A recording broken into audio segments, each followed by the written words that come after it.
you wound up in a situation early in life that ultimately wound you up in prison. And there's some things about that and some things that you learned along the way. I wondered if we could talk about that for a couple of minutes. Totally. Yeah. I mean, to this point in my life, best thing that ever happened to me, and provided me with a different type of rite of passage that gave me, forced me into a certain level of maturity and wisdom and reflection that I probably never would have had, but certainly would have taken a lot longer to have come into. Yeah. So I think that without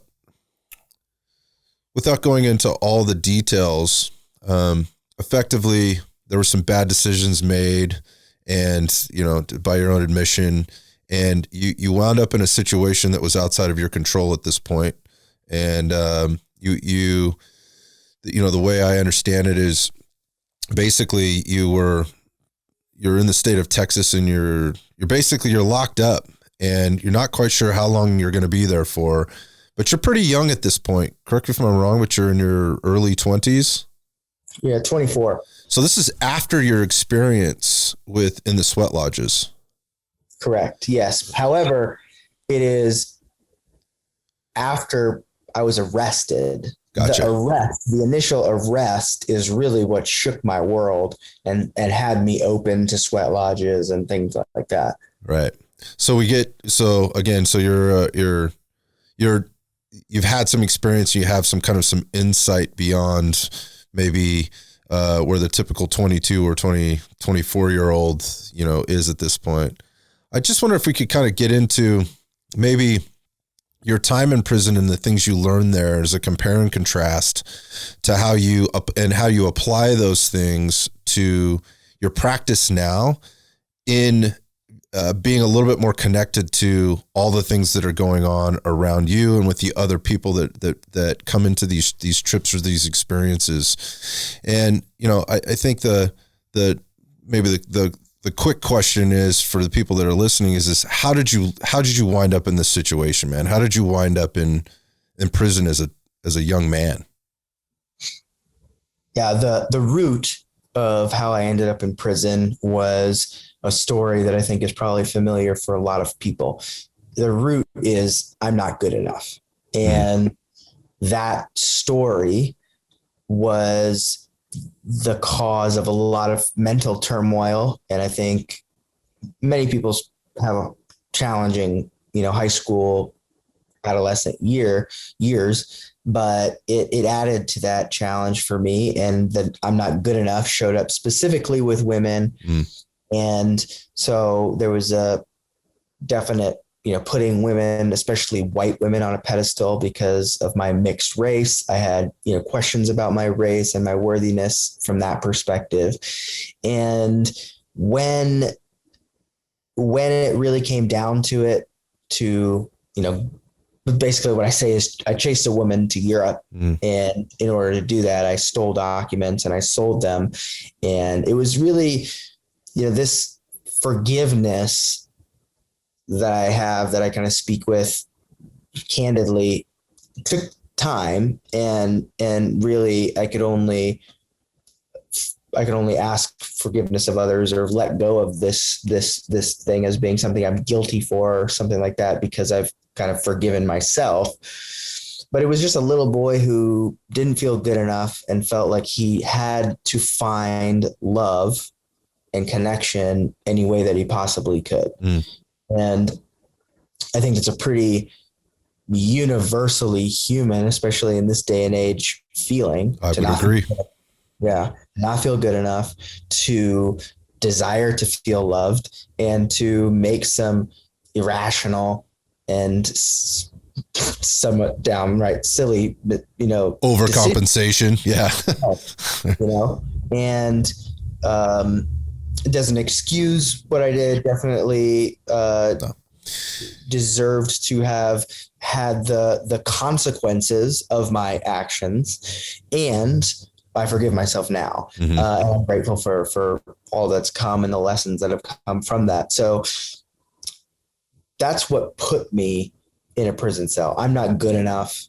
And this desire to be loved outside of myself. So you're there. I mean, there's other things I'm sure that are happening. You're a young man. You had a family of some sense. What's happening with the family during this time, and how are you dealing with that? Well, from the very beginning, and when I say beginning, I was arrested when I was 20 years old. So I'm arrested when I'm 20.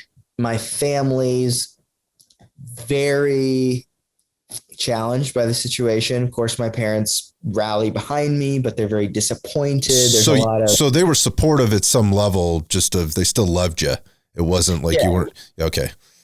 But there was challenges, and they're human. And so, the same month that I got arrested, my dad's younger brother died from basically like alcoholism. And that was a lot for my dad. And so my dad had some moments. I distinctly remember him, blowing up and kind of sharing his frustration with me, and all fully warranted. At the end of the day, they were willing to go above and beyond to protect me, to do the best that they could for me, regardless of my mistakes. And I'm very grateful to them for that love and care.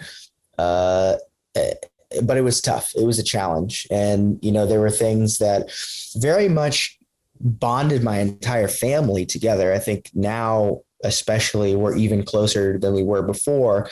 They had to take out money from my sister's college savings account in order to pay lawyers and things like that. And that's led me to this day to pay to help for my sister's college tuition and things like that. So it's, been very rewarding, but for my family, it was very challenging. My mom, she's Indian. It's a culture of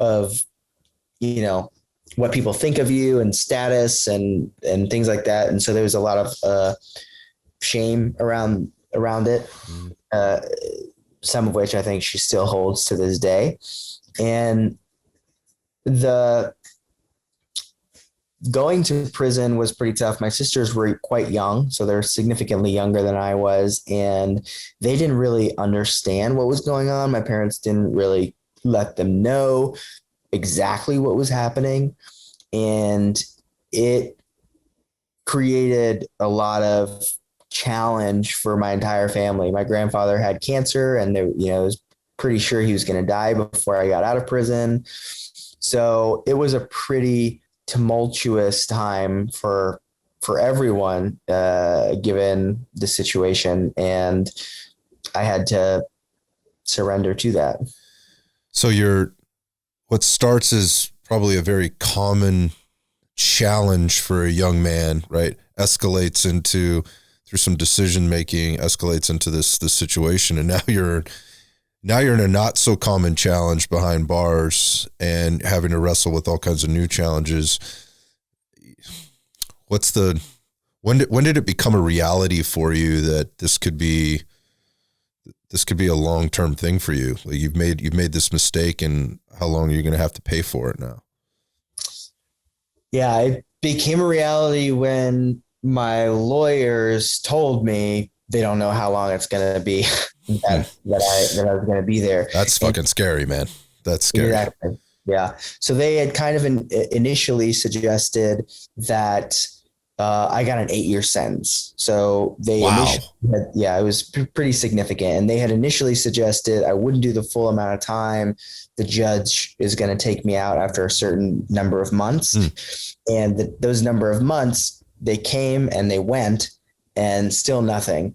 And so I was in a place of forced surrender.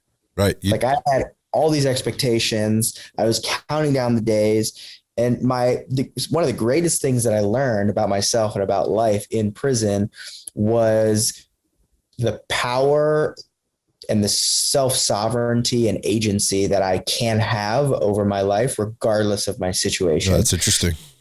And I quote Viktor Frankl because he was in a far more intense experience. He was in a concentration camp, but he says something akin to like the one last freedom that humans have is the freedom to have the mindset that is healthy for us and is going to like get us through a challenging time. That's the one thing that we have left. And at the time, I basically had one decision, which was, I'm here. What am I going to do with the time that I'm here? And how do I make the best of the time that I'm here? And that flip from resistance, expectations, counting down the days, like eating poorly, to I'm here for an undeterminate amount of time, but it's not going to last forever. It's impermanent. And in this moment, there is a right action and there's a wrong action.